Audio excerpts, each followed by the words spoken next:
Controversy.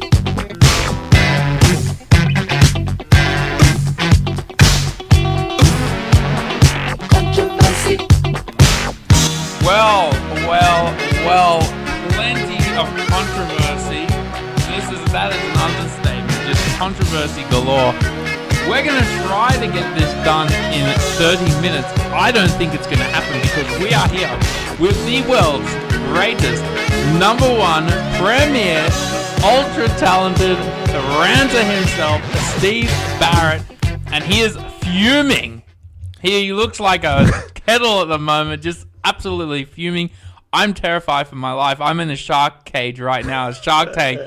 Just terrified. What a week it's been for Steve. Steve, are you going to be able to, like, I've got a restraining order of 10 feet on you. I might get a bit abusive, but tell you what, excuse me, I don't remember. He's already choking on his words. I don't remember such a controversial round of football in a long time. On Easter of all weekends.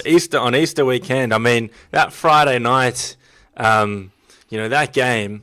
I think over the course of the game, a lot of iffy calls went South's way.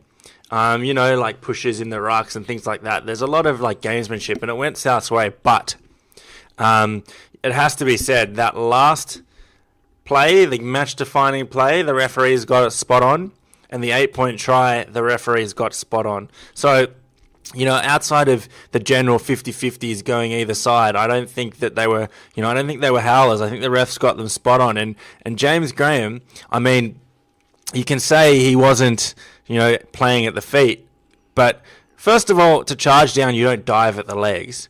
Second of all, it's like saying, I wasn't trying to tackle the guy high, so let me get off for a swinging arm that hits him on the chin. Well, as you said before, I said to you that he was playing at the ball, and Steve Price has made a living on charge downs. He was known as the charge down And then king. I turned around and told you that the reason why they brought that rule in was because Steve Price broke Tony Kane's leg, and he might have also broken Scott Prince's leg. I can't remember. He definitely broke two people's legs doing that. Now Souths have a premiership-winning halfback out for 4 or 5 months, and the Bulldogs have Graham out for like 2 games for that incident. So, I mean, where's the, there's a huge disparity there. He might not have been, playing at the legs, but he dived for the charge down, and he got him in the legs, and that's to Rugby League 101. That's why the rule was brought in. That is dangerous. 100% spot on decision. I don't think the blow up, obviously, it came to a point with that incident. I told you, it was a culmination of, the little 50-50s mostly going South's way. Right, and also the fact that Bulldogs were certainly the more deserving of the teams. Like, I don't know how Souths were in that match. It was 10-0 just before halftime. I mean, not saying that the 8-point try was critical. That was a huge turnaround to go in trailing by 2. Don't forget, though, Souths didn't have Isaac Luke for the entire second half. They also lost Glenn Stewart at one stage, and I think they might have even lost another player. But they were down to a 2-man bench for at least 20 minutes. Credit to them. I mean, I don't compliment them much, but to win that game when you don't, that's how you know a team's good and the team's up there, when they can come out with the bickies in a game like that, where they're comprehensively outplayed. I mean, we'll talk about it as well when we talk about the Roosters and Sharks. The Roosters were comprehensively outplayed as well for, 75 of the 80 minutes. I'm surprised you're so composed talking about this Roosters game. Oh, look, I might get a little bit heated later on. I wish that we podcasted right after that game. Don't read your SMSs. Why not? I'll continue. I'll mention what I said to you after the game because I was livid afterwards. But at the end of the day, they were out-enthused by a Sharks team that played. We picked them in our top 8 before the season started, and they showed us why. They played the game that they should be, which was their forwards rolling up the field and just overpowering and dominating the opposition. They got away with blue murder in the ruck. Absolutely they did. Translation, well done. We'll be bringing out the penalty stats tonight. Refs allowed your grubs to get away with murder. That's what I've just said. Never onside. But in saying that, if the referees aren't going to call it, a lot of teams will push the boundaries early to see what they can get away with. And it became very clear the Sharks were going to get away with a lot, and they did. And it was their tactic, and it worked. Steve, mate, there was one side being policed today. Nothing you can say will change that opinion. Hard to beat a team offside for 80 minutes that has picnics in the rock. That's what I'm standing by that. But in saying that, What about this? What about this one? I pay good money, and I'm sick of those cheating maggots ruining it for me. Awful spectacle because of them. look, I'm not denying that I was very livid about the way the referees. Roosters never had a chance, to be honest. Refs set the tone early. They weren't going to police the ruck or 10 metres. You took advantage of it. We didn't. That's exactly what I'm saying now. So this You is and your grubby players. so okay. You. No. You and your cheat of a club. Seriously, stop it. You're of a coach and drug cheats. Okay, Jomo. Yeah. This is why you have to edit.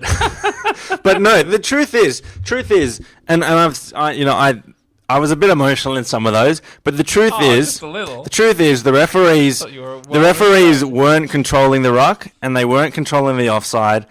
Your team took advantage of it, and maybe through naivety, my team didn't, and that was the difference. Well, what do you think of Bulldogs club legend George Paponis coming out to saying that the last 18 months of refereeing has been appalling? I agree with him, but that's not an excuse to throw bottles, and it's always the Bulldogs fans. Disgusting behaviour. A guy's broken his shoulder because of it. Disgusting. That image of that touchy slipping because he's trying to avoid a bottle is shocking. Well, they've certainly paid for it. I mean, what do the Bulldogs want? Do the Bulldogs want the Bulldogs if they keep this up? David Clemmer's been banned for 3 matches for contrary conduct for his spray. Jared Sutton also over the same incident got Graham's 2 bans as well. Dan Zeeks was livid about Raylene Castle's interview post-game as well. She was, they interviewed her, and apparently all she would say was, James Graham needs to learn that referees won't change their decisions, and she completely ignored the issue at hand, which was really quite poor leadership from the club captain. But the Bulldogs fans, I remember a game when I think I was 17 or 16, and the Roosters absolutely towed up the Bulldogs when they were the 2 premier teams. I think it might have been 2003, and the Roosters won like 35-0 or something, and it was literally riots afterwards. Things were being thrown, there were cop sirens everywhere. I think that year they had a few problems. They had the Bulldogs Tigers that match. So they've they've done it. There was a fan fight too. They had it many years ago, and they seem to have cleaned up their act. But that was just throwback to the Bulldogs of the early noughties, and shocking look. And I hope the people get fined. I get frustrated at referees, but I don't throw things at them.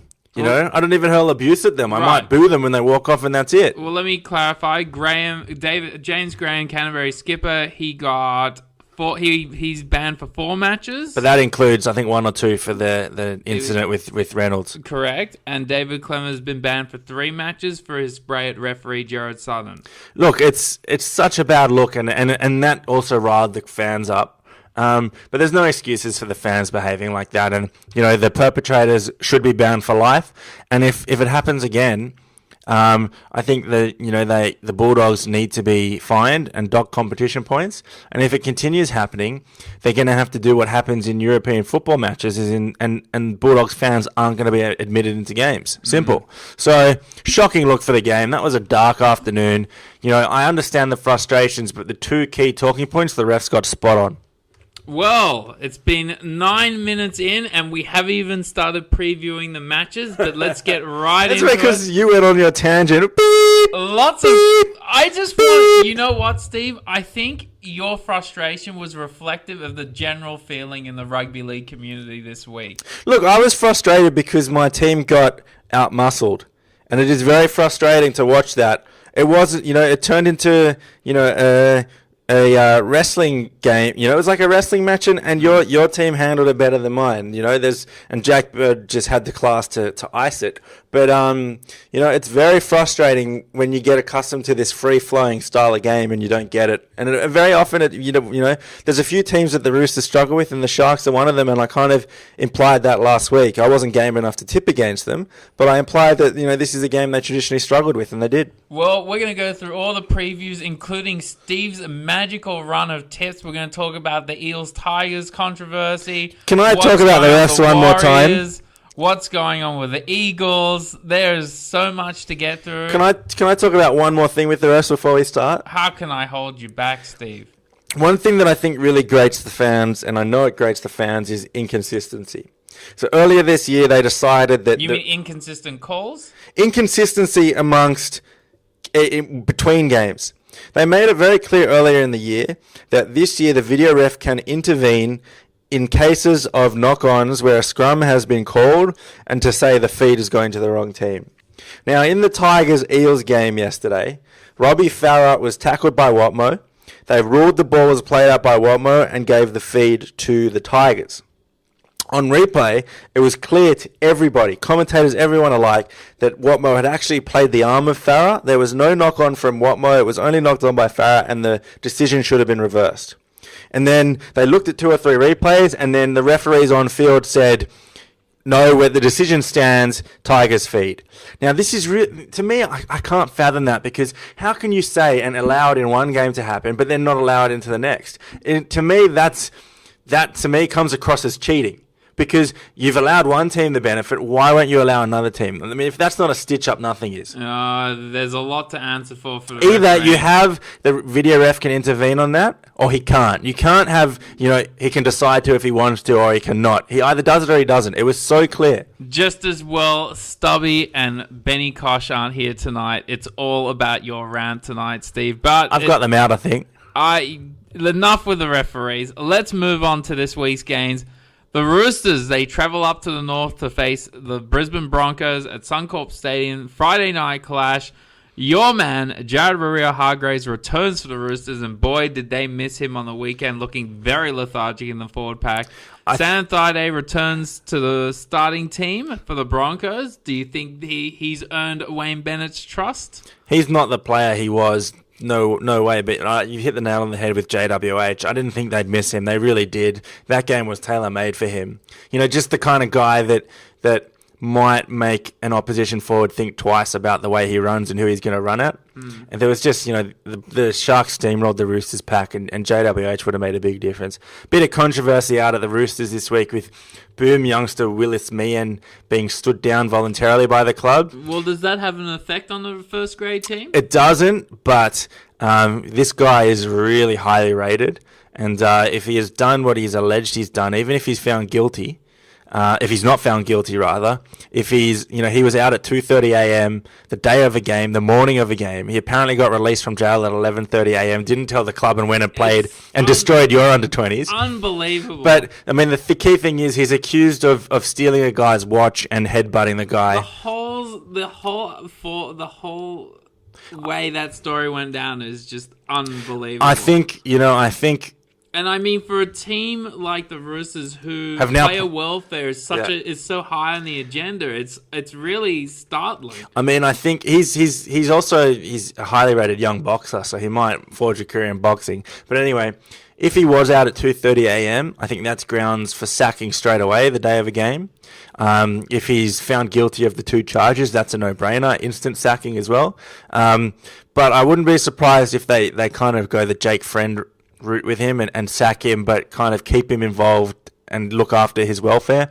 But he might get sacked and decide he's going to focus on boxing because it was apparently going to be a decision. But I think they're trying to build a strong culture, and that's not on. Listen, in terms of on-field performance, I think Roosters are still a gear or 2 behind. And they won't get down until Jake Friend comes back. They're still waiting for Jake Friend to come back. Talk is he might be a late inclusion this week, and that's a huge positive. That would be huge. I mean, I'm surprised they came out as quickly as they did. Like, they started the season off really impressively. I mean, despite the last game, they've been very impressive without Jake Friend. I think that's what's been most surprising to me, is that they've started like this without Friend. They've got Guerra out this week, and then, no biggie, Mitchell Orbison just slots into the back row, who would be a starting 80-minute back row at pretty much every other team.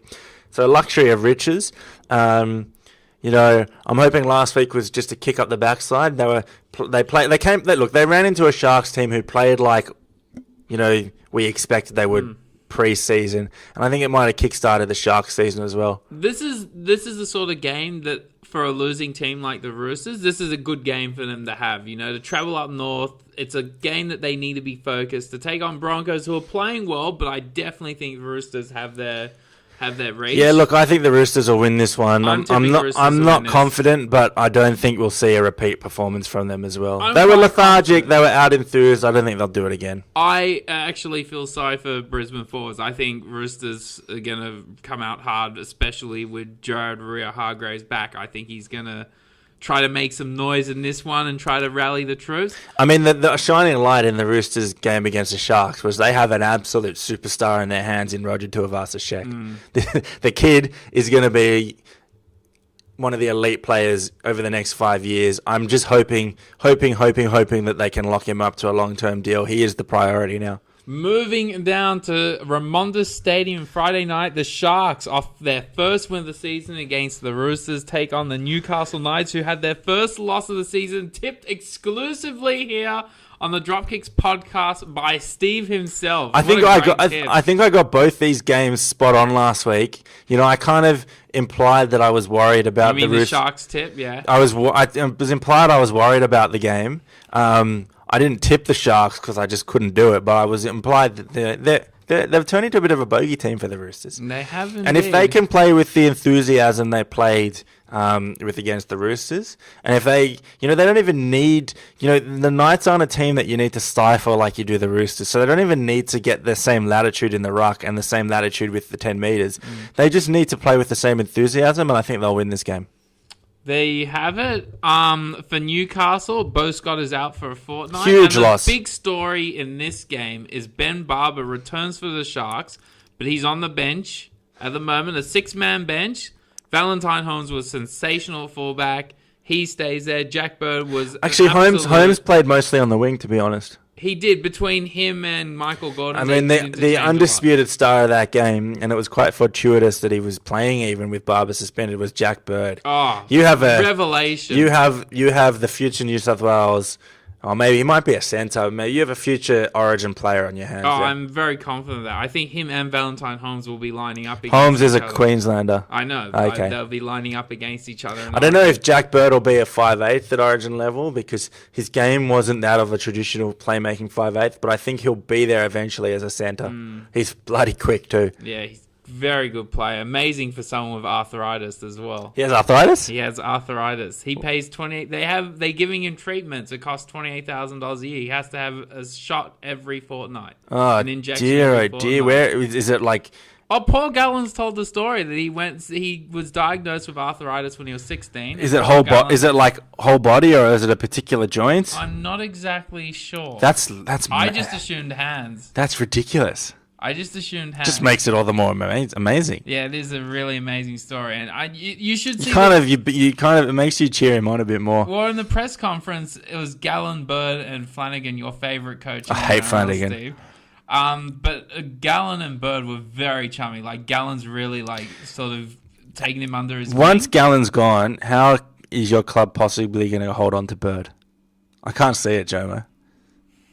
I hope. We were talking before. We don't know how you managed to poach him. Yeah, listen, I don't know. I don't even want to think about Jack Bird leaving. If he was off contract now, if he finds a happy place, he'll be at the Sharks. if he was off contract now, he'd be already commanding $500,000. We've got plenty of money to Huge throw. call. We almost had DCE, Daly Cherry Evans. Anyway, let's move on.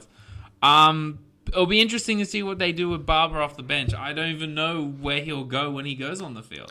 We'll have to wait and see. Oh, I want to go back to the Knights as well. I just remembered a point. And then we'll take a break. What Rick Stone is doing, changing his fullback after 20 minutes to hooker and bringing on a fresh fullback, has to be one of the dumbest tactical things I've ever seen. Hasn't bit them in the arse yet, but it makes no sense. Yeah, I don't know. Makes no sense. I'm interested to see how the Knights respond after losing their first match. I just don't see what he's thinking. I mean, where's the logic in it? No logic. Makes no sense. You just completely rip up like half of your core just to bring a guy on. Well, we'll take a quick break and we'll talk Eels Titans. Steve, I noticed there's a lack of comedy tonight. I haven't got my partner in you crime. the boys to impress. Benny Kosh is too busy gigging to less people than listen to this. This feels very professional. Almost feels like listening to government. We're talking too much sense. I know, it's ridiculous. I'm having too much say. Yeah. Without stopping going, I tell you who to watch out for. We'll take a quick break and we'll be back to preview all of the Saturday night games, starting with Eels Titans.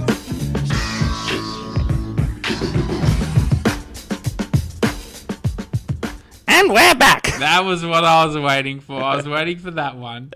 We're going to, let me Pertex. find the game, Pertex Stadium. Eels. Parramatta Eels versus Titans. Gold Coast Titans. Henry Perenara and Gavin Reynolds are the referees. Jeff Eunice and Lawrence... How do you know who the referees are? I didn't have that. And Lawrence McDonald on the sidelines, and the video refs are Matt Chicken Legs Chickens and Luke Diamond Phillips. Really?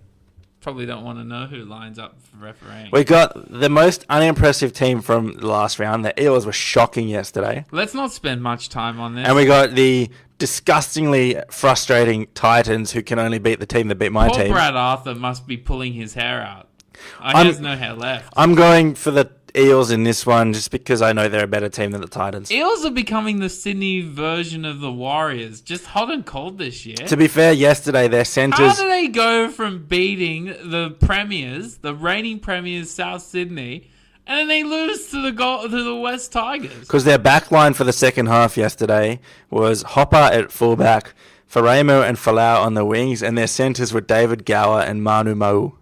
That was the same back line they had against the Rabbitohs. David Gower and Manu Mau in the centres. Maybe not David Gower. You got two slow back row. Mau's pretty quick. You got a slow back row in the back line. Anyway, you got to think the Eels will play better than they did yesterday. Stubby would be thrilled that Beretta Faremo, the 2014 VB New South Wales Cup Player of the Year, lines up once again for the Eels. Happy days for Stubby. I'm rolling my eyes. Let's move on to Warriors West Tigers over at Mount Smart Stadium. Warriors take on the Tigers. Referees Gavin Badger and Chris Sutton. I tell you what, it's becoming like that. You actually are interested to know who's refereeing. Like, you play the game differently depending on who's refereeing. Look, you do, and Ben Cummins is notorious for being the worst of the lot as far as I'm concerned. But Badge, I think he controls the game well, but he has howlers in him. Who are you tipping Warriors Tigers? I think the to? Tigers were also really unimpressive yesterday, and then couple of fluky and Pat freaky plays. Richards, people mentioning him for Origin. His plays were flukies yesterday, but still freakishly flukes. 33-year-old, that's not bad skill. You got to think the Warriors will be too powerful and strong in this one. But the Tigers continue to chalk up a couple of wins. But I'm gonna go with the Warriors. I think they're going to be on this week after they came up against a clinical. It's too hard to read into the Warriors. They came up against a clinical Melbourne Storm this week. I don't even know if Warriors are going to play or not. It's the same with Tigers. I don't know what's going to happen. I mean, the only logical thing for me to do is to tip the home team. Yep. So we'll both say Warriors. No other reason. Like, I don't like the Warriors. I don't like the Tigers. I just tip the home team. That's it. Panthers take on Manly. Wow, Manly. Who would have tipped them to be coming last after 5 rounds?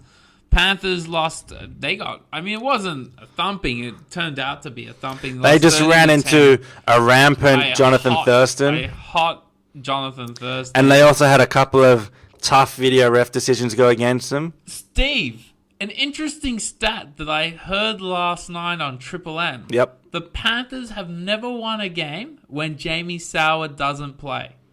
Well, they've only had one season to reference against, but that's an interesting stat nonetheless. He's been out a few games, but they've never won a game without him. Look, their kicking And game... he's not back for another 4 weeks. Their kicking game is just not as strong without Soward. It's simple. So you lose a lot. No one's ever questioned Soward's kicking game.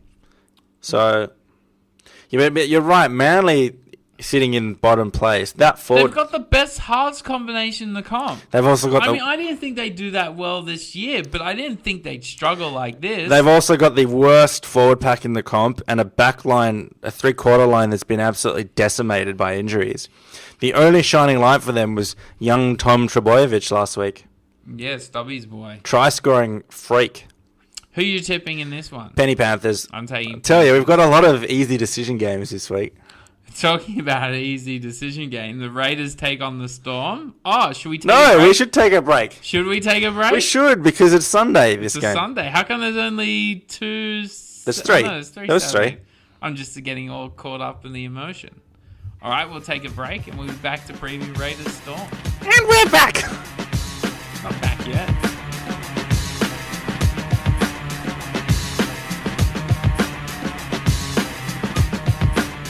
Now we're back. Now we're back. Raiders take on Storm. What needs to be said? Raiders, were they impressive against Manly last week, Steve?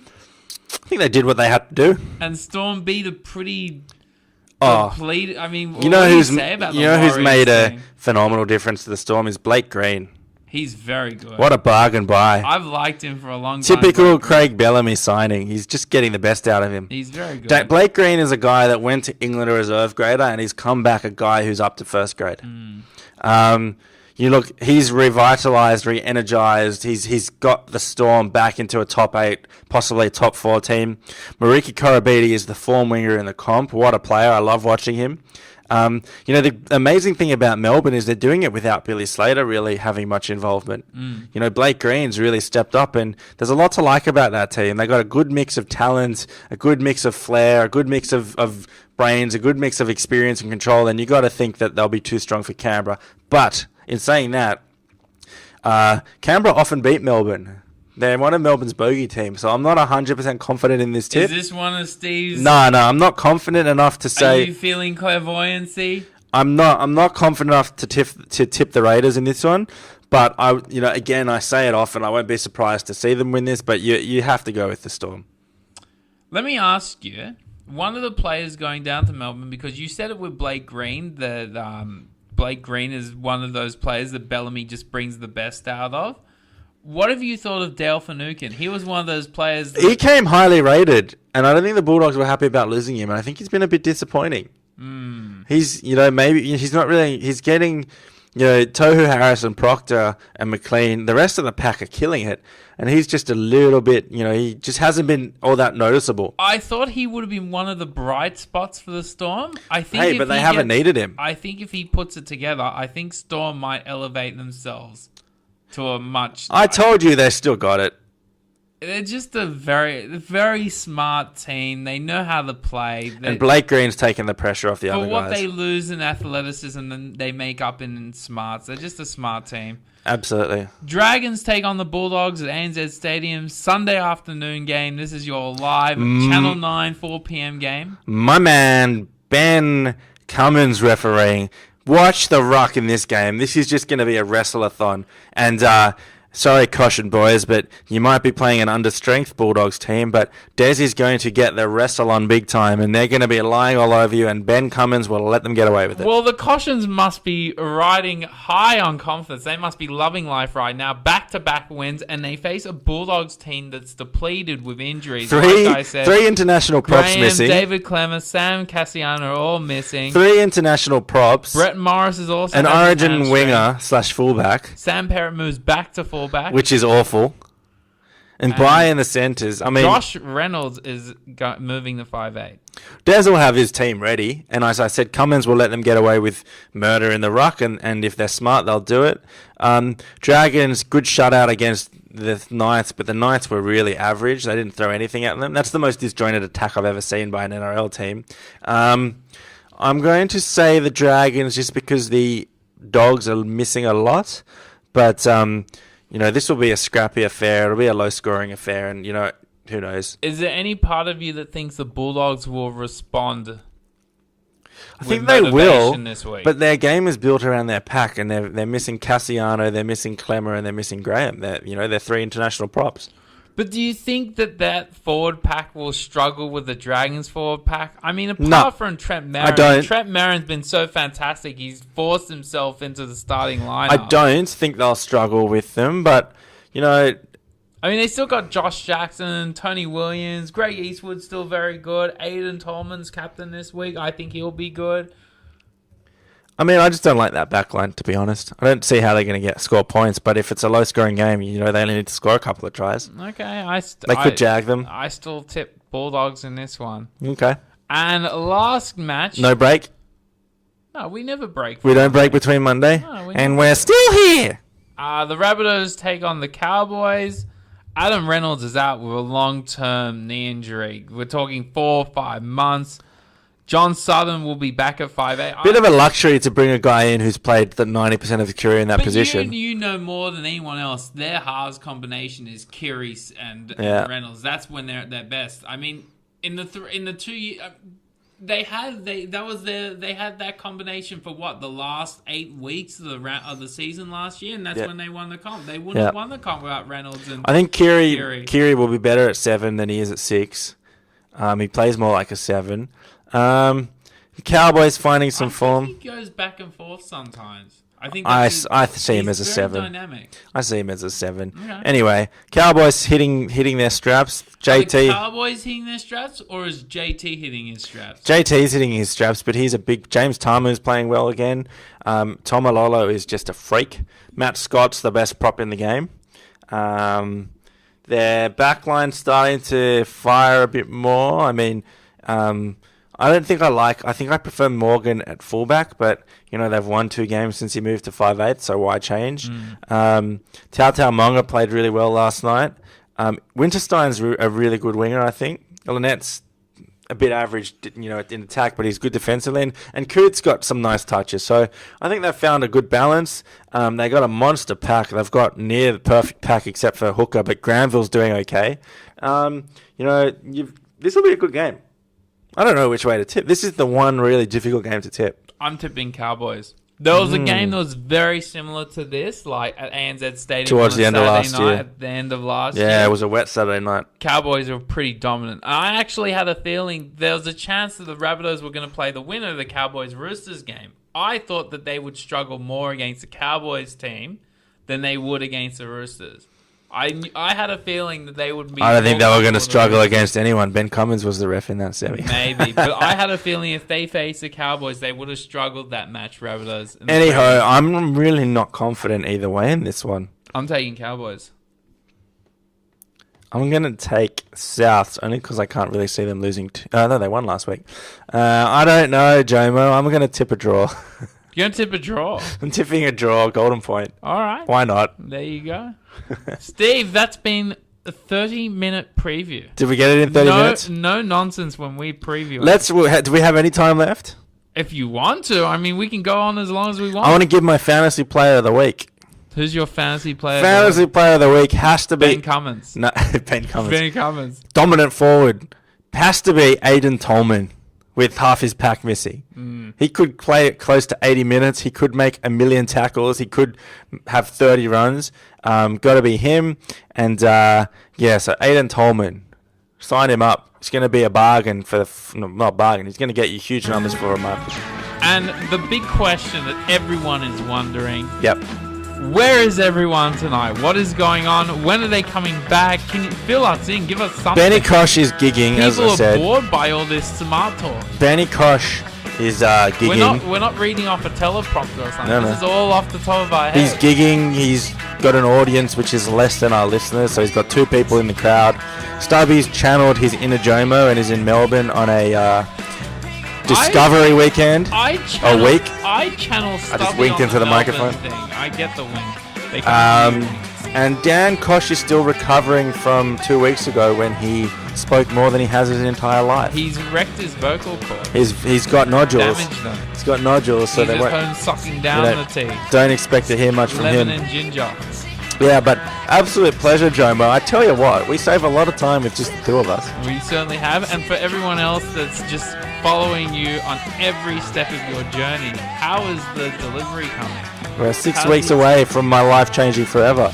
New little rooster coming. How's it going? Maybe he can replace what was his name?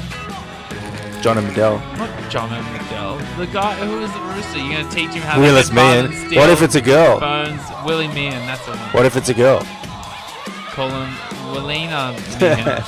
Anyway, yes, I might not be podcasting for a few weeks say it ain't so. In mid-May, but say it ain't so. No doubt, little baby Barrett will get a shout out regardless. As I say every During week, Origin period. It's before Origin, I think. It's just before Origin 1. City Country coming up too. I think actually the baby's due on a weekend when the Roosters have the bye, quite conveniently. But as I say every week, timing just Impeccable. Stubby, listen out for this one. Good luck. May your team win, unless you are a Broncos fan or a Souths fan. There you have it. Much love. Mwah.